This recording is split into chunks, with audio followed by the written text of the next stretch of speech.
only one or only a few can actually engage directly in some spiritual process. It's very rare. And of those, of thousands and thousands of those enlightened souls whose aim is to attain spiritual advancement and enlightenment, only a few can actually reach the perfection of spiritual consciousness. It's very, very rare.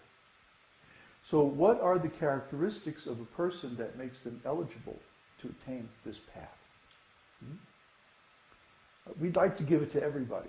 I mean, really, we would. We would like everybody to be as happy, everybody to be as free, everybody to be as satisfied as we are.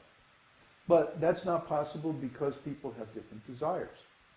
That's why there's all these different religions, all these different spiritual paths, teachings, methods, philosophies, and so on, all over the world, because people have different desires.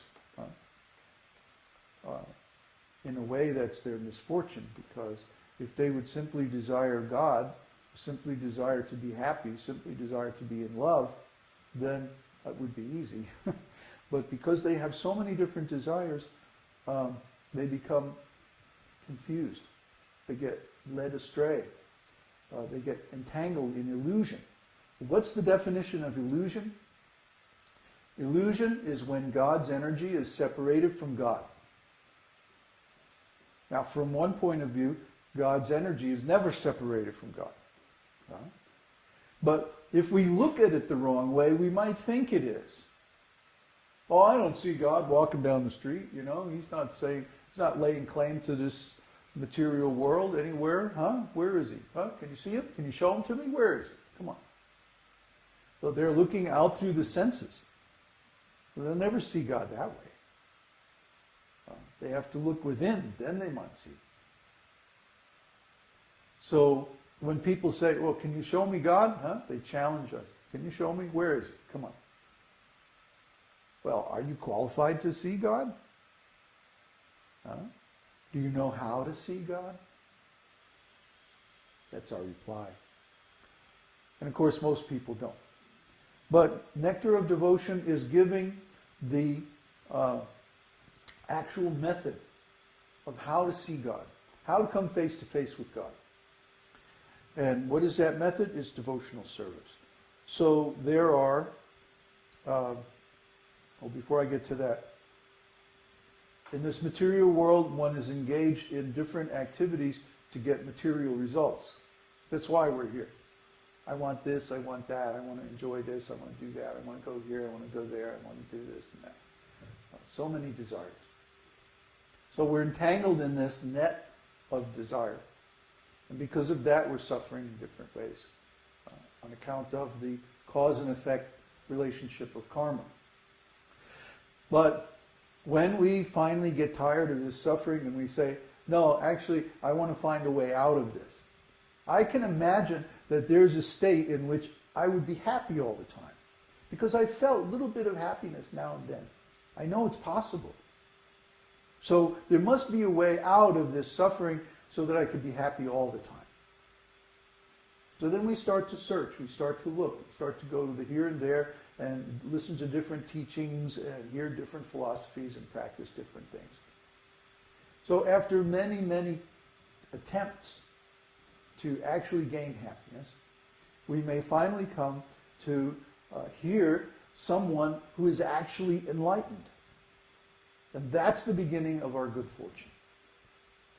So the qualification or the eligibility for the candidate for accepting devotional service, the real path to enlightenment, is they have to be through with this business of sense gratification. They have to be through with the chasing after the illusory enjoyment of this material world. And why is it illusory? Because it's not true.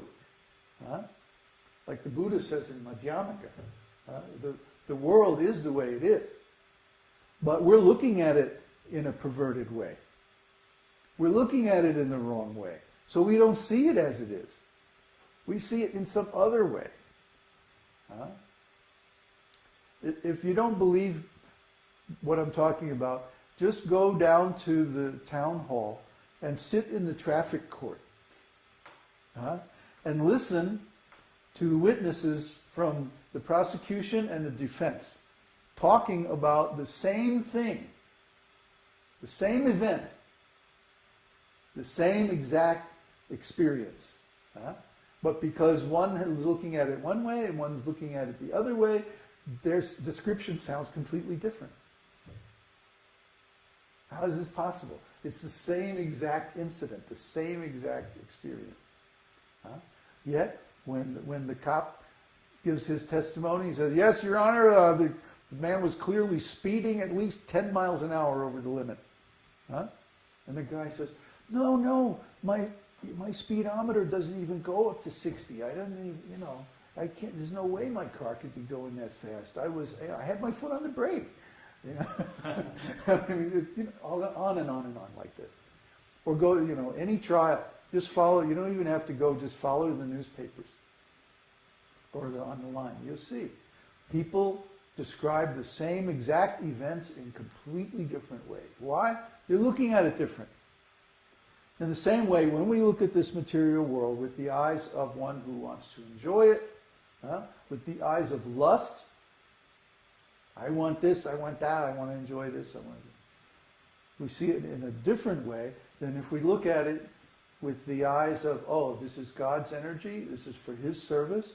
Now I have to go and find out how this can be engaged nicely so that He is happy, so that everyone is happy.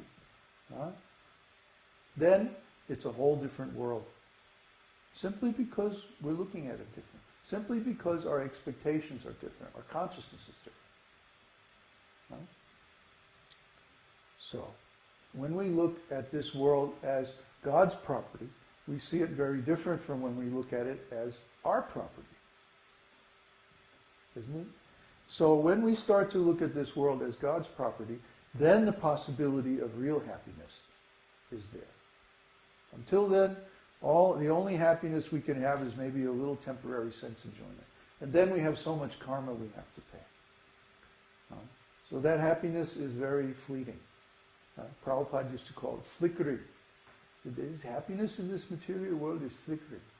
It is like a drop of water on a lotus leaf. Have you ever seen a lotus leaf, a lily pad? It's coated with this waxy substance that repels water. So if a drop of water gets on the lotus leaf and there's any slight disturbance or vibration, immediately it just falls off. It repels the water. So similarly, this material world is not really meant for our enjoyment. Any slight little disturbance and our enjoyment is finished immediately. So we have to take this material world in a different way. Look at it in a different way. Then real happiness becomes possible. What is that? Happiness means attraction for Krishna, attraction to God. When we become attracted to God, then our good fortune begins. Then our real happiness begins. Then we actually become engaged in devotional service. We gain a service activity. I want to help. That's a service activity. Not I want to take, but I want to give. That's love. Love means I want to give you something. I want to help you. I want to serve you. I want to make your life better in some way. And the best service that anybody can do is to give transcendental knowledge. The knowledge by which all ignorance is destroyed. The knowledge by which all suffering is destroyed. The knowledge that leads to enlightenment. That is real service. That is real help. Because it's the cure for all suffering, for all material problems. So that is the qualification. That is the eligibility of the candidate for accepting devotional service, for being engaged in spiritual life. He has to want to help. Not, oh, well, let me study this so I can solve my problems. But that's a very impure motive for engaging in spiritual life. That's not much different than solving your problems through some material means. Still, Krishna says there are 4 kinds of people who begin this process. One who's in distress, one who's in need of money, one who's curious, wants to know what's going on, and one who is situated in transcendental knowledge. And of those four, the last one, the wise one, the one who knows actually what is the purpose of life, what is the conclusion of Vedic knowledge, he's the best. Because, Krishna says, I am very dear to him and he is very dear to me. In other words, they love each other. They're in love. Huh? Everybody, has anyone ever tasted being in love, even for a little while? Then they always want to be in that state. Because being in love is like causeless pleasure, causeless happiness. You don't have to do anything. Huh? You just think of the beloved, and automatically, it's so much pleasure. Very nice. But in this material world, this love is temporary. Why?